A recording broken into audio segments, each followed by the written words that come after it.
राणा गोस्वामी जी, खबरी जी, कांग्रेस के हमारे सब नेता, हमारे सब कार्यकर्ता, यूथ कांग्रेस और एनएसयूआई के युवा, प्रेस के हमारे मित्रों, आप सबका यहां बहुत बहुत स्वागत। नमस्कार।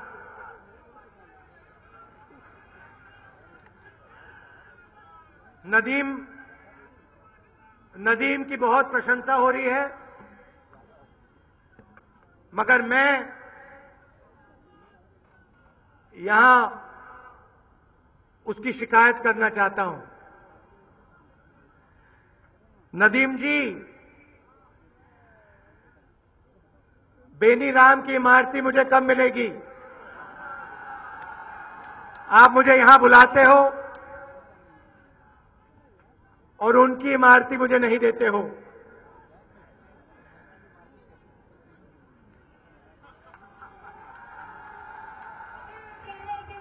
तो जाने से पहले मिल जानी चाहिए।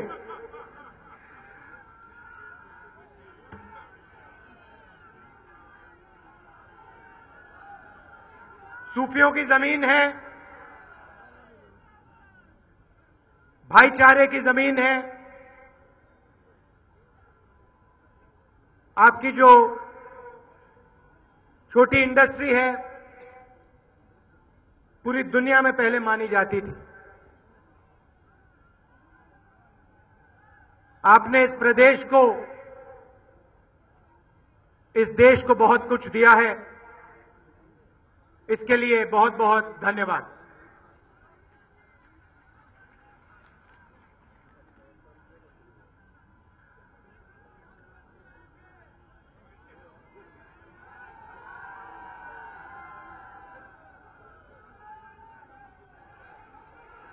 मैं आपसे आज 2-3 चीजों के बारे में बात करना चाहता हूं।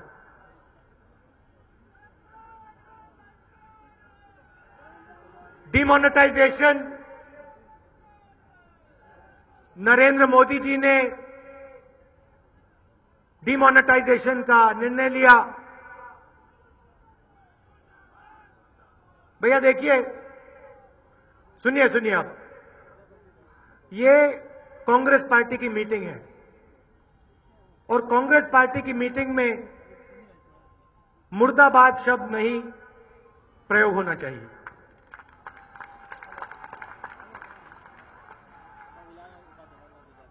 नरेंद्र मोदी जी हिंदुस्तान के प्रधानमंत्री हैं, उनके साथ राजनीतिक लड़ाई है, उनको हम हराएंगे,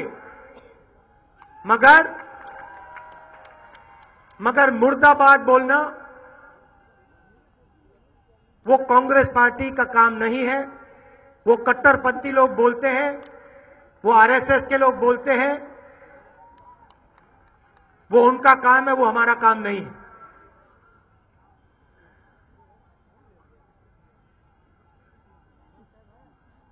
सबसे पहले मैं यहां बोलना चाहता हूं कि कांग्रेस पार्टी हिंदुस्तान से भ्रष्टाचार को मिटाना चाहती है, हटाना चाहती है। और एनडीए की सरकार ने, बीजेपी की सरकार ने भ्रष्टाचार के खिलाफ कोई भी कानून, कोई भी निर्णय लिया, उनको हम 100% अपना समर्थन देंगे। मगर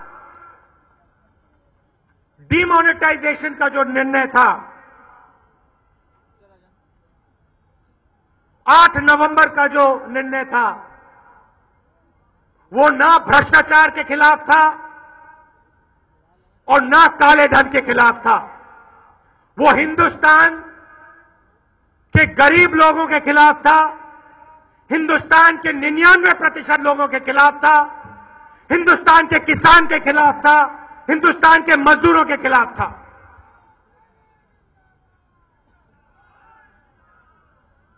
आज गाड़ी में अजय राय जी ने मुझे कहा कि वो ब्लड डोनेशन का कैंप चलाते थे। आमतौर से ब्लड डोनेशन कैंप में व्यक्ति जाता है, कहता है मैं अपना खून देना चाहता हूं। नरेंद्र मोदी जी ने हिंदुस्तान के 99% गरीब ईमानदार लोगों से बिना पूछे खून निकाल दिया। इसके बारे में मैं आपको बताना चाहता हूं, यह निर्णय उन्होंने क्यों लिया, उनकी क्या सोच थी, लक्ष्य क्या था, मैं पूरा आपको आज बताऊंगा। 2.5 साल से नरेंद्र मोदी जी की सरकार गरीब लोगों पर वार कर रही। किसानों ने उनसे 3 चीजें मांगी: कर्जा माफ, बिजली बिल हाफ और अनाज के लिए, सब्जी के लिए सही दाम। 30 दिन की यात्रा हमने यहां की। 2 करोड़ फॉर्म किसान, आदिवासियों से आप उनका जल, उनकी जमीन, उनका जंगल छीनते हो अपने बड़े उद्योगपति दोस्तों के लिए। अगर कोई भी आदिवासी खड़ा होता है, कहता है ये मेरा हक है, ये मेरी जमीन है, आपकी सरकारें उसको गोली मार के गिरा देती हैं। पिछले 2.5 साल में आपने हिंदुस्तान के 1% अमीर लोगों को हिंदुस्तान का 60% धन दिलवा दिया है। यह मेरा आंकड़ा नहीं है, यह सरकार का आंकड़ा है। आज हिंदुस्तान का 60% धन 1% अमीर लोगों के हाथ में है। उससे आगे जाना चाहता हूं।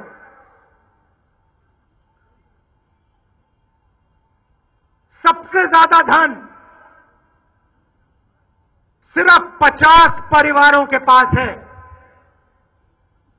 50 परिवारों के पास हिंदुस्तान के धन का सबसे बड़ा भाग है। यह नरेंद्र मोदी जी की देन है। इन परिवारों के लोग, नाम मैं नहीं कहूंगा, नाम आप जानते हो। हां, यूथ कांग्रेस के, एनएसयूआई के लड़के बड़े होशियार हैं। इन परिवारों के लोग नरेंद्र मोदी जी के साथ अमेरिका जाते हैं, चीन जाते हैं, उनके जहाज में बैठते हैं।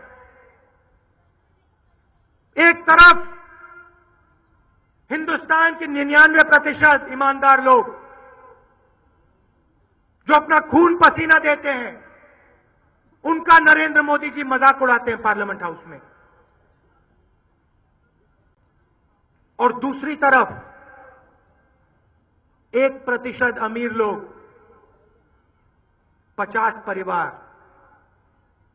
अब मैं आपसे पूछना चाहता हूं, क्या काला धन 99% लोगों के पास है या 50 परिवारों के पास है?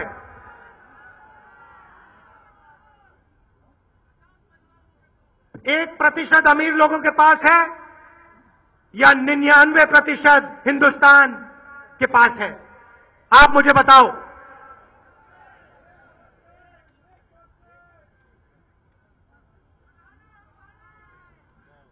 अब देखिए, काला धन क्या है और काला धन कहां है?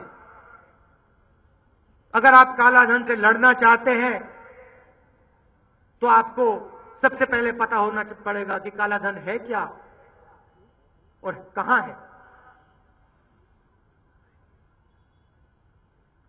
All cash is not black and all black money is not cash.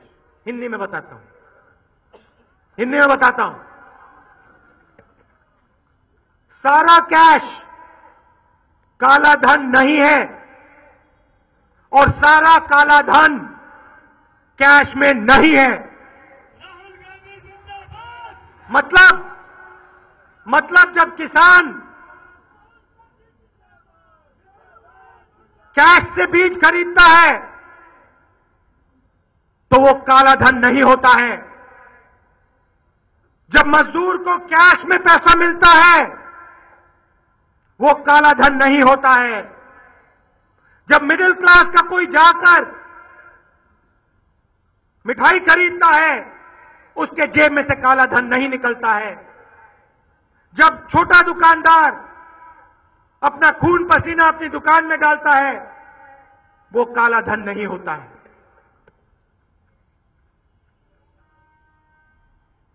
दूसरी बात, पूरा का पूरा काला धन कैश में नहीं है। हिंदुस्तान के जो चोर हैं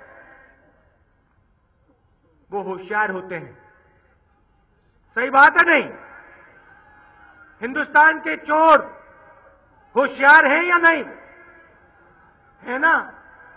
हिंदुस्तान के चोर कंजूस हैं या नहीं? बताओ भाई, है नहीं? हैं। तो ये जो चोर हैं ये होशियार हैं, कंजूस हैं। जैसे ही इनको पैसा मिलता है ये और पैसा कमाना चाहते हैं। ये अपने पैसे को कैश में नहीं रखते हैं। ये अपने पैसे को रियल एस्टेट में, जमीन में, बड़ी बड़ी इमारतों में, सोने में और विदेशी बैंक अकाउंट्स में रखते हैं। मतलब, और ये मेरा आंकड़ा नहीं है, ये नरेंद्र मोदी जी की सरकार का आंकड़ा है। हिंदुस्तान का सिर्फ 6% काला धन कैश में है।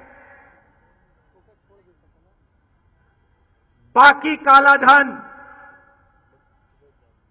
94% काला धन विदेशी बैंक अकाउंट्स में है, रियल एस्टेट में है, जमीन में है और सोने में है। अब सवाल उठता है कि नरेंद्र मोदी जी 6% काले धन के पीछे क्यों दौड़े? 94% काले धन के पीछे क्यों नहीं गए?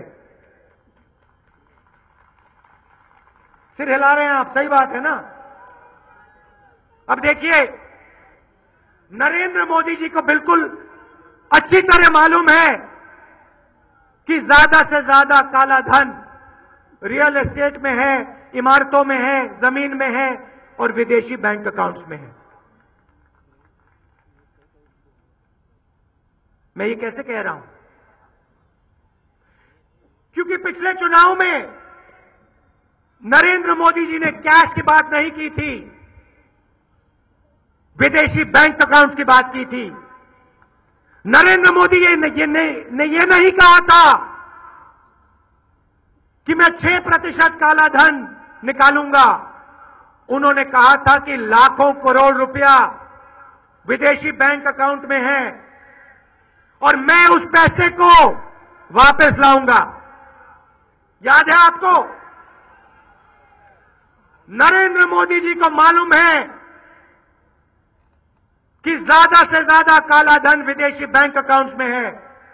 नरेंद्र मोदी जी को मालूम है कि ज्यादा से ज्यादा काला धन 1% लोगों के पास है, 50 परिवारों के पास है, 99% लोगों के पास नहीं है।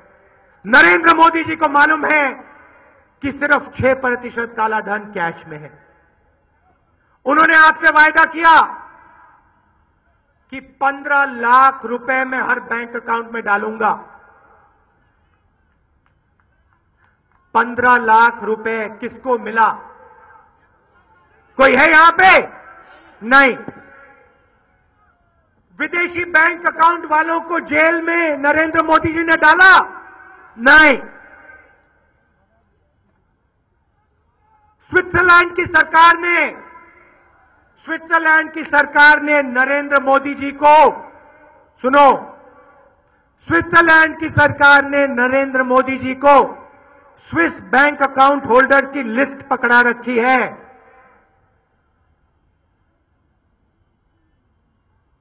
जिन लोगों के पास बैंक अकाउंट है स्विट्जरलैंड में, वो सब नाम नरेंद्र मोदी जी की सरकार के पास है। हम जानते हैं, हमने पार्लियामेंट में अनेक बार बोला, नरेंद्र मोदी जी, उन चोरों के नाम आप पार्लियामेंट में रखिए, उन लोगों के नाम आप पार्लियामेंट में रखिए। 2.5 साल हो गए नरेंद्र मोदी जी ने नाम नहीं रखे। माल्या लंदन में बैठा है। डीमोनेटाइजेशन के बाद, 8 नवंबर के बाद, 8 नवंबर से पहले नहीं, 8 नवंबर के बाद नरेंद्र मोदी जी ने 1200 करोड़ रुपए की टॉफी विजय माल्या के मुंह में डाली है। उसका 1200 करोड़ रुपए का कर्जा माफ किया है नरेंद्र मोदी जी ने स्वयं किया। जनता ने सवाल पूछना शुरू किया, नरेंद्र मोदी झूठ बोलता है, मेरे 15 लाख रुपए कहां हैं? नरेंद्र मोदी झूठ बोलता है, मेरे 15 लाख कहां हैं? हिंदुस्तान का बेवकूफ बना दिया। यह हिंदुस्तान की जनता बोल रही है। ये देखो, लोगों ने सवाल पूछना शुरू किया, माल्या वापस क्यों नहीं आया? मोदी लंदन में क्यों बैठा है? ललित मोदी लंदन में क्यों बैठा है? मेरे 15 लाख रुपए कहां हैं? बैंक अकाउंट में नहीं आए। नरेंद्र मोदी जी घबराए कि भैया ये तो मुश्किल हो गई। हिंदुस्तान की जनता 15 लाख रुपए मांग रही है। मैंने वायदा किया था कि उन 50 परिवारों को, 1% अमीर लोगों से मैं काला धन निकालूंगा, मगर उनसे तो नहीं निकाल सकता, क्योंकि उन्होंने तो मुझे बनाया, उन्हीं के पैसे से तो मैं बना। जो टीवी पे आते हैं मोदी जी, लाखों रुपए जो लगते हैं, क्या वो हिंदुस्तान का किसान देता है? क्या हिंदुस्तान का मजदूर देता है उनको पैसा? नहीं। वही 50 परिवार और वही 1% अमीर लोग उनको पैसा देते हैं, मार्केटिंग का, टीवी पे आने का, बड़े बड़े पोस्टर का, इश्तिहारों का। तो उनसे तो पैसा नहीं ले सकते। तो एक नया आइडिया निकाला, एक नया इवेंट, सर्जिकल स्ट्राइक काले धन पे। चलो सर्जिकल स्ट्राइक करते हैं।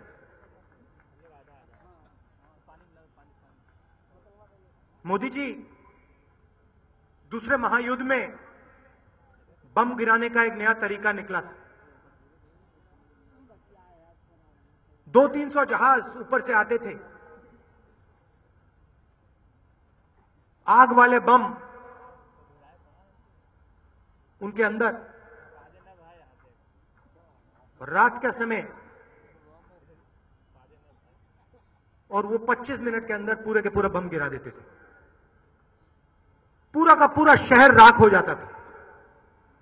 इस टेक्निक को फायर बॉम्बिंग कहा जाता था, आग की बॉम्बिंग। मोदी जी, ये आपका सर्जिकल स्ट्राइक नहीं था, ये आपने हिंदुस्तान के गरीब पर, हिंदुस्तान के किसान पर, हिंदुस्तान के ईमानदार लोगों पर फायर बॉम्बिंग करी है। Fire bombing. यहां पास में अस्पताल है, सामने कौन सा अस्पताल? सामने अस्पताल है, कौन सा? शारदा हॉस्पिटल।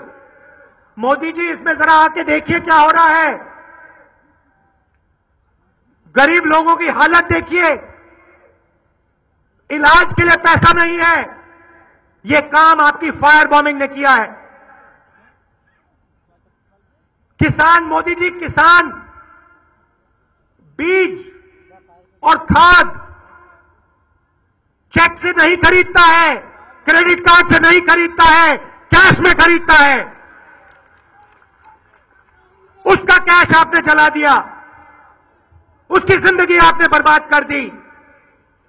मोदी जी, मजदूर जब काम करता है, जब उसे पैसा मिलता है, उसे पेटीएम के द्वारा पैसा नहीं मिलता है, उसको मोबाइल फोन से पैसा नहीं मिलता है, उसे कैश में पैसा मिलता है।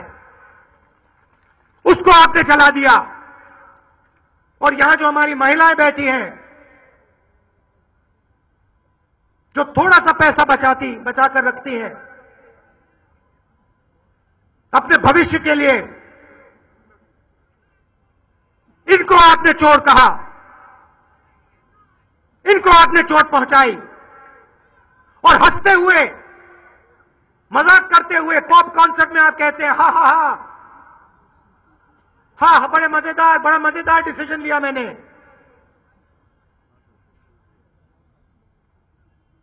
युवाओं को आपने चोट पहुंचाई।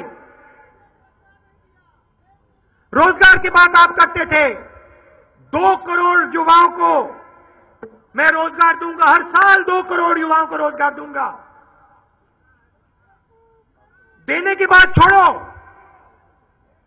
आपने सबसे छीन लिया रोजगार। करोड़ों युवाओं से आपने उनका भविष्य छीन लिया, बर्बाद कर दिया आपने उनको। यहां की जो छोटी इंडस्ट्री है उसको खत्म कर दिया। यहां से जो बंबई लोग गए थे उनको वापस लौटा दिया।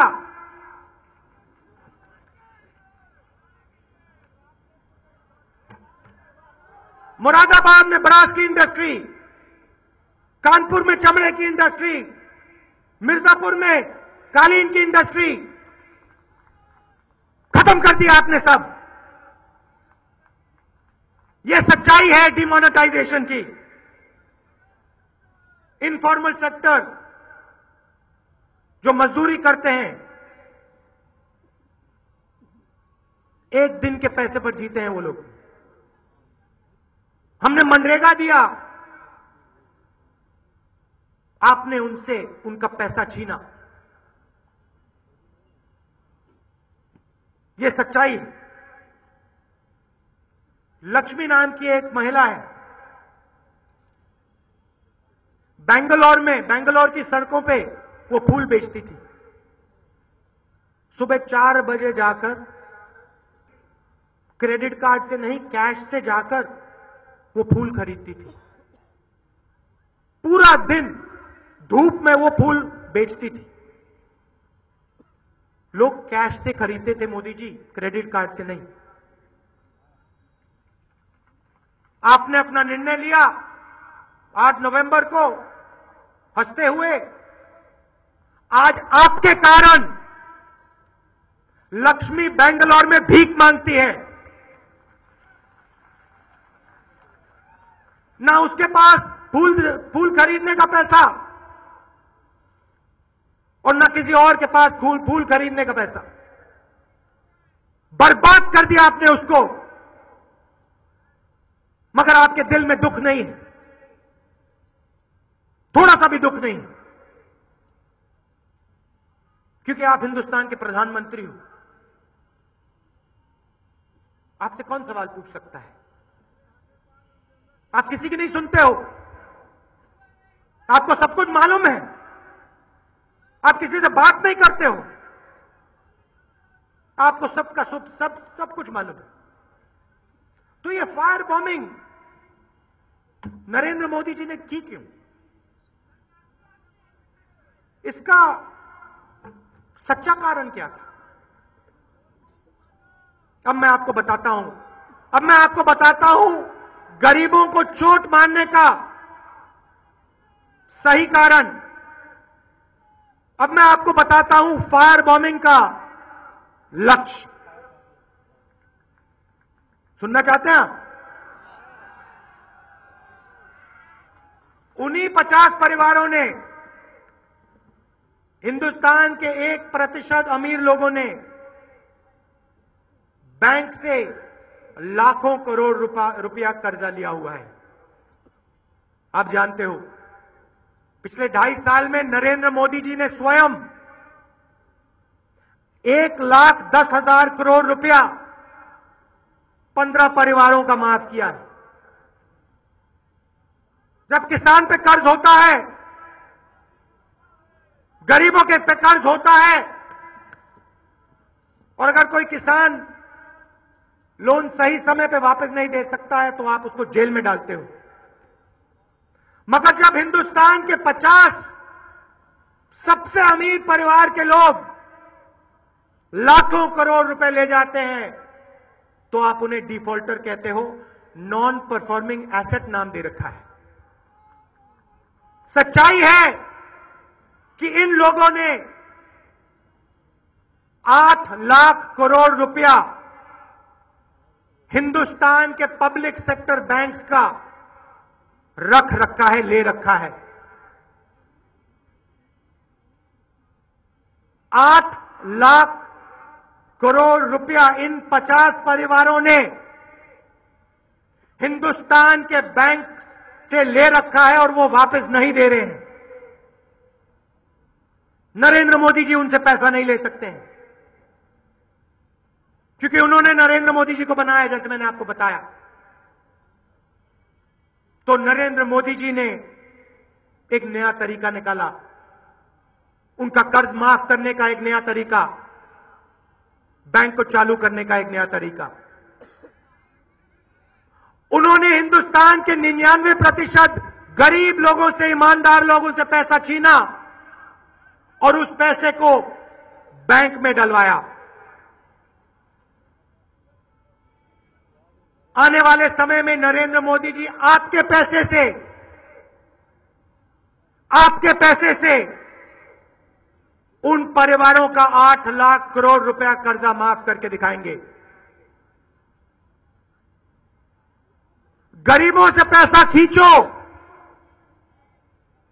अमीरों को सींचो, यह है नोटबंदी।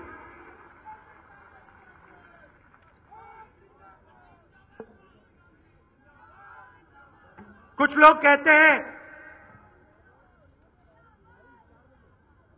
निर्णय ठीक था, प्लानिंग खराब।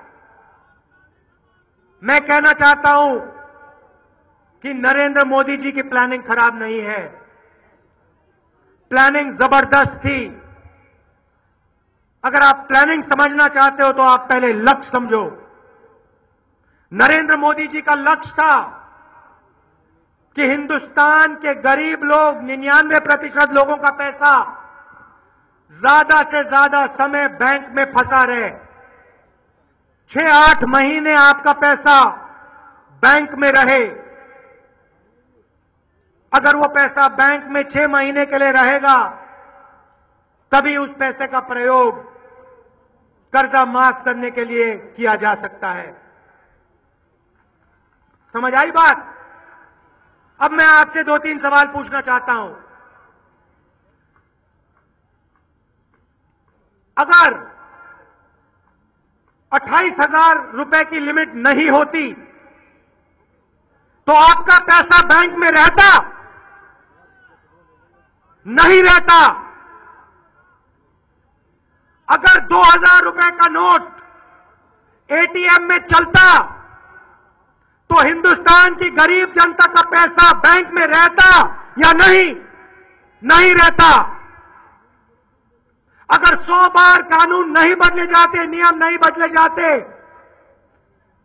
तो गरीबों का पैसा बैंक में रहता? नहीं रहता।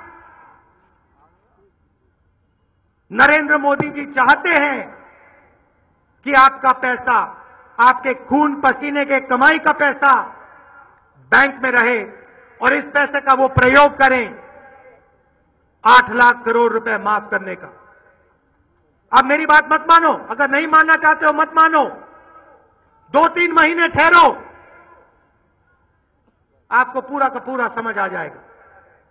जैसे उन्होंने 1,10,000 करोड़ रुपए माफ किया, वैसे ही 8 लाख करोड़ रुपया माफ होने जा रहा है और वो पैसा आपके खून, आपके पसीने के बल पर माफ होगा।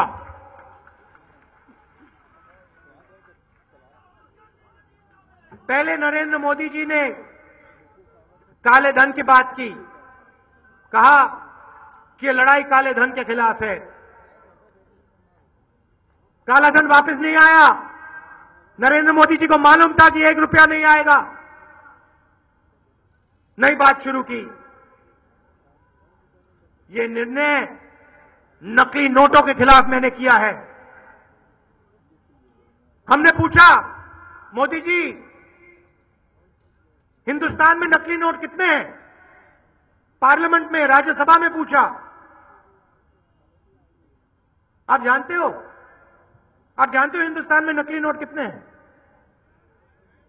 मैं बताता हूं।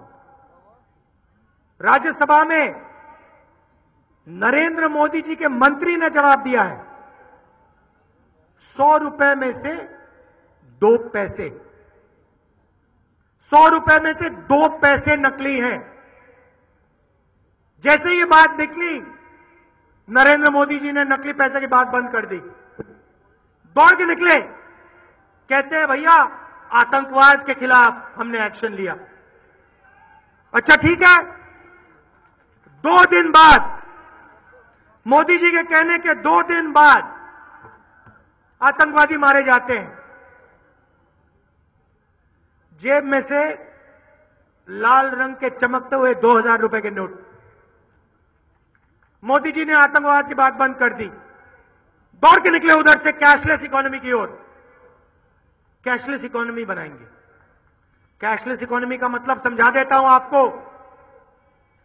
आज आप जाते हो, दुकान में जाते हो, अच्छा आजकल आपके पास 100 रुपए का नोट नहीं है, कैश नहीं है, मगर जब डिमोनेटाइजेशन से पहले आप जाते थे तो आप जेब से नोट निकालते थे, दुकानदार को देते थे। जब आप नोट दुकानदार को देते थे, आपकी जेब में से 100 रुपए निकलता था, उसकी जेब में 100 रुपए जाता था। सही बात है। डिमोनेटाइजेशन के बाद मोदी जी की कैशलेस इकोनॉमी की दुनिया में जब आपके जेब में से पैसा निकलेगा, 5% का कमीशन उन्हीं 50 परिवारों की जेब में जाएगा। 1% अमीर लोगों की जेब में सीधा डायरेक्ट, बिना आपको पता लगे, आपको पता भी नहीं लगेगा। आपने 100 रुपए दिया, इधर से उधर गया, 5 रुपए गायब हो गया। कहां गया? मोदी जी के मित्रों के जेब में। यह है हिंदुस्तान की कैशलेस इकोनॉमी। हम कैशलेस इकोनॉमी के खिलाफ नहीं हैं, मगर हिंदुस्तान की जनता के ऊपर कैशलेस इकोनॉमी थोपी नहीं जानी चाहिए। आखिरी बात, नरेंद्र मोदी जी ने कहा, वो तो कहा ही कहा, मगर नरेंद्र मोदी जी ने कहा कि मैंने किसी को नहीं बताया, स्वयं निर्णय लिया। ठीक है नरेंद्र मोदी जी, तो एक बात बताइए मुझे, अगर आपने किसी को नहीं बताया तो बंगाल के बीजेपी के संगठन ने आपके भाषण के 2-3 घंटे पहले बैंक में अपना पूरा पैसा डिपॉजिट क्यों किया? अगर आपने किसी को नहीं बताया तो आपके बिहार के संगठन ने डिमोनेटाइजेशन से 1 महीना पहले हर डिस्ट्रिक्ट में जमीन क्यों खरीदी? आपके ओडिशा के संगठन ने हर डिस्ट्रिक्ट में नोटबंदी से एकदम पहले जमीन क्यों खरीदी? और कर्नाटका में आपके जो मंत्री हुआ करते थे, जनार्दन रेड्डी जी, उन्होंने 500 करोड़ रुपए अपनी बेटी के शादी में कैसे डलवा दिए। और एक और बात बता दीजिए मोदी जी, आपके भाषण से पहले सितंबर के महीने में 6 लाख करोड़ रुपया हिंदुस्तान के बैंकों में डिपॉजिट हुआ। इतना ज्यादा पैसा हिंदुस्तान के इतिहास में पहले कभी डिपॉजिट नहीं हुआ।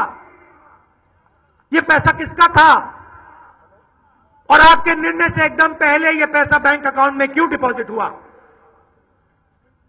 इन सवालों के जवाब आप दीजिए मोदी जी।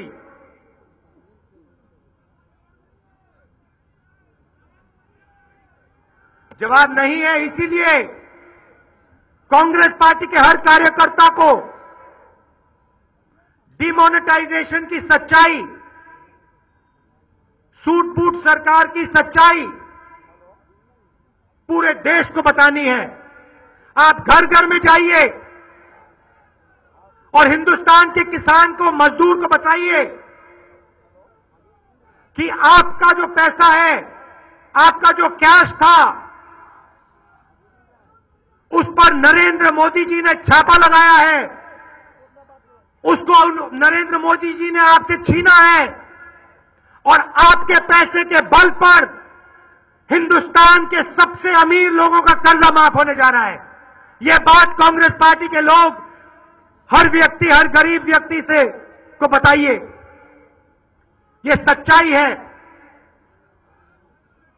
आप सब यहां आए, आपने इतने प्यार से मेरी बात सुनी, इसके लिए आप सबको दिल से बहुत बहुत धन्यवाद। नदीम जी, आपका एक वायदा है, उसको आप पूरा करिए। नमस्कार, जय हिंद।